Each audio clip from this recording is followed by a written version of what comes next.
And one of the key things that we are going to have to do as an industry is continue to come together. Do things like you're doing tonight. Talk amongst each other, come together. We've been talking about that in agriculture for 60 years. It's always been true. And as we go forward, as our numbers continue to shrink, it's going to be more and more important. Having that open conversation. I learned this firsthand when Heidi and I moved to a farm. Before we got married, Heidi and I were dating, and we started having that talk you have when things get serious. You know, where do you want to live? What do you want to do for the rest of your life? Do you want to have kids? You know, the essentials. And we all agreed, we were all on the same page, things are looking good, and I had one final question for Heidi. I said, Heidi, when we buy a farm, I want to buy a 3/4 ton pickup. Is that okay? And Heidi, not being from a farm and apparently not checking truck prices, said okay.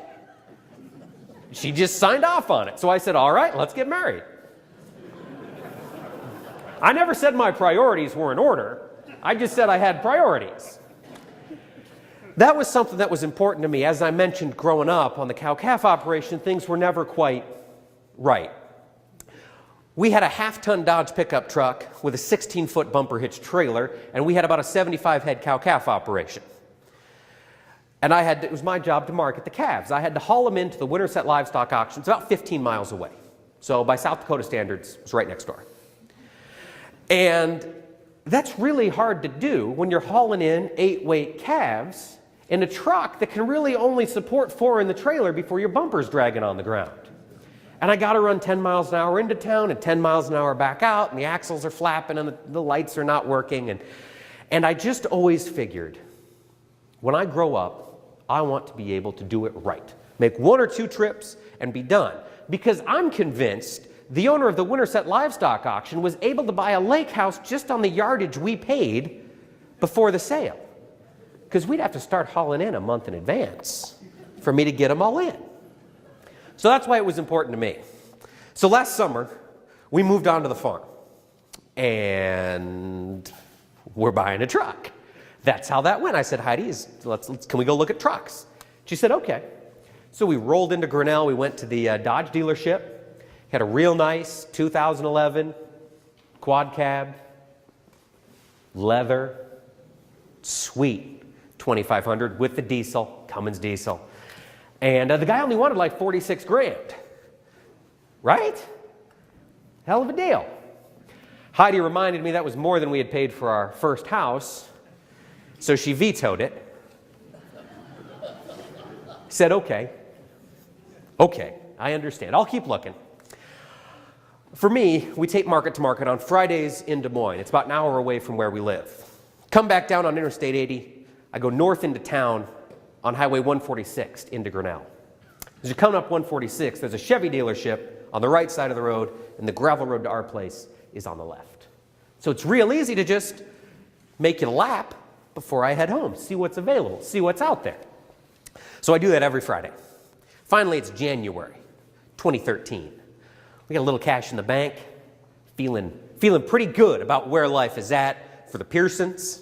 So I make that loop, and I don't see anything that I think we can afford that quite fits the bill. You know, I'm picky. And as I'm pulling out, I look back. In the farthest away, darkest corner of the lot, I see a red Chevy pickup. And I can tell it's a little older. So I think, okay, wheel over to it. It's a Chevy 2500. It's a little snow falling. It's January. It's beautiful. I go out and I brush the snow off the windshield, and you know, he's got the price tag hanging there. $999. Guess who found a truck that fateful snowy evening? Went home, told Heidi about it. I said, babe, I got us a truck. I'm so excited. You're going to love it. It's $1,000. Can I have the checkbook?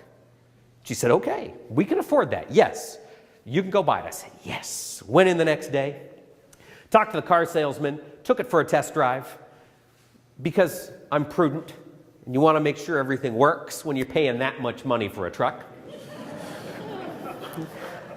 Took her for a spin. 4-wheel drive worked. AC worked. Nicest truck a Pearson's ever had. It's an 1990 Chevy 2500. And the salesman can tell I'm interested. And he goes, Mike, what do you think? But he's a car salesman, so you got to give him a hard time. So I get out and I go, God, Brian, I don't know. Geez, $1,000? Oh, I don't know. I'm probably going to have to think about it. Probably going to have to sleep on it, And Brian, salesman, gets very serious. And he leans down into the truck. And he goes, Mike, what would you give me today to get this off my lot? $750? Done. So I bought it and I took it home, parked it in the front lawn so Heidi could see it when she got off work. And remember, it's a 1990 Chevy. And a lot of you guys who have driven Chevy trucks from that era know that sometimes they have rust issues. This truck was no exception. It had, actually,